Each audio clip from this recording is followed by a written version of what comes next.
Thank you. So I thought I would talk about the legality and the morality of drone warfare because I needed something concrete. I can't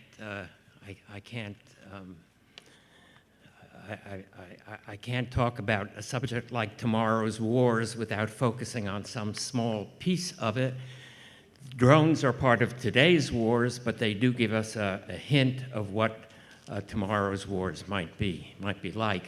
In fact, I agree with Edward Luttwak that boots on the ground, the infantry will not be dispensed with in tomorrow's wars. Drones will play a part, as they do now, not only in the wars, but perhaps also as in President Obama's current policies vis-a-vis Afghanistan and Pakistan, they will be a way of dealing with radically incomplete victories or so-called victories when we want to stop fighting, but the enemy is still there. So in the United States today, there's a big debate about drone warfare, and perhaps here also, and the issues are legal and moral. The first are constitutional questions about who decides when to fight, who decides who to kill, who are the targets, how is that decision made, and how is it reviewed. In the United States recently, amazingly, President Obama seems to sign off on every target of a drone attack, which is quite astonishing. But who is watching President Obama? And the question of how one makes these kinds of lethal decisions is still unresolved. But there's also the moral question: what sorts of targets are legitimate targets in this kind of warfare? And since I am a moral philosopher and that's what I write about, I'm going to focus on that question.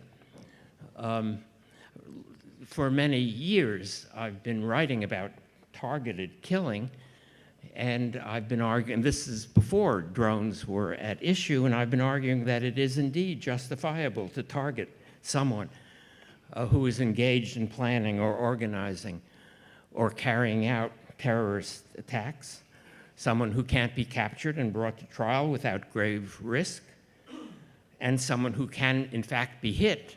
He's not only a legitimate target, but he can be targeted without significant collateral damage to innocent people. So targeted killing has always seemed to me to be a legitimate way of dealing with the kinds of enemies we now face, with the qualification that you have to know the target. You have to target somebody who is actually engaged in hostile actions, and you have to be able to hit the target. Now, does it make a difference if the target is hit by a missile from a drone operated by someone who is miles away? In the case of the United States, thousands of miles away, and who is taking no risks in launching the attack. And there are people who have qualms about risk-free war. That doesn't make much sense to me. I don't think it should make a difference if we can kill legitimate enemies, real enemies, without risk to our own soldiers, if the target is right. And if new technologies make for more and more accurate attacks, less risky attacks, what could be wrong with that? The difficulty, or one difficulty, is that this is killing that has gotten very easy.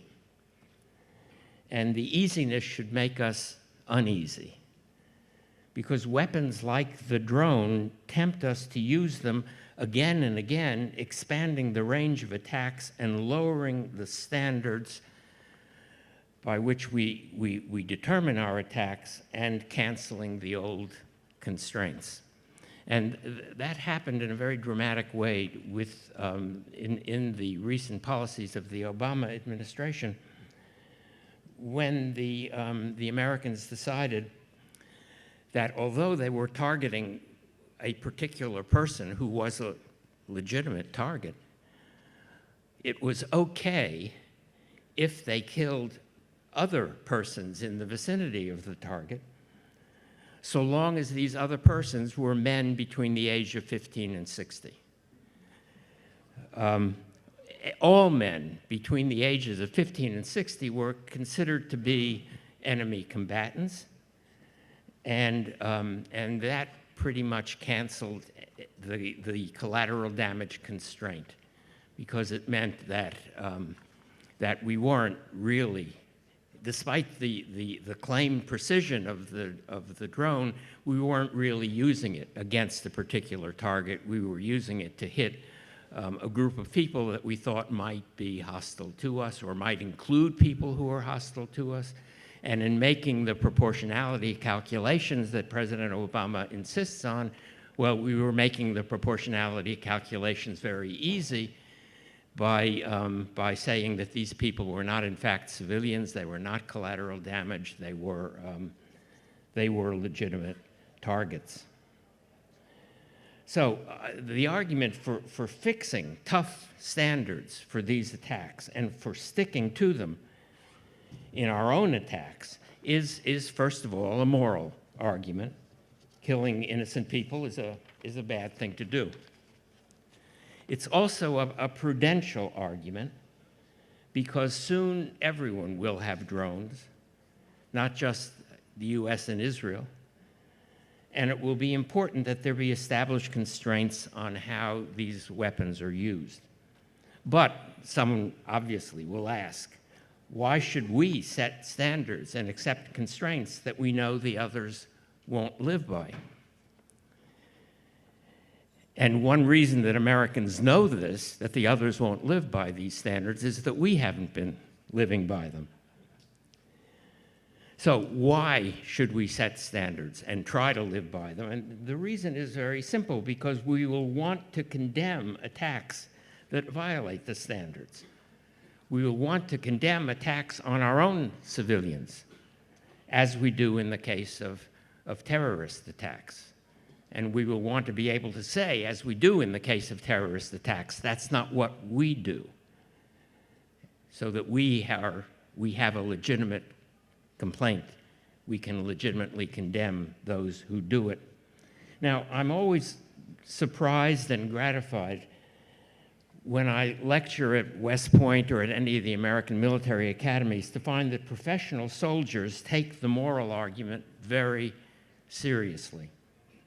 Not so many civilian politicians who think of themselves as tough guys. So I want to stress at meetings like this the prudential argument. It's important to get the standards right. It's important to make them explicit. And it's important to stick to them, because the use of drones will be judged, and world public opinion will be shaped by those judgments. And public opinion is politically, even militarily important in the world today. We will want people who use drones against our civilians to be condemned not only by us, because moral condemnation has material and political consequences in the world. That may not always have been true in military history, but it will be an important part of tomorrow's wars. Thank you.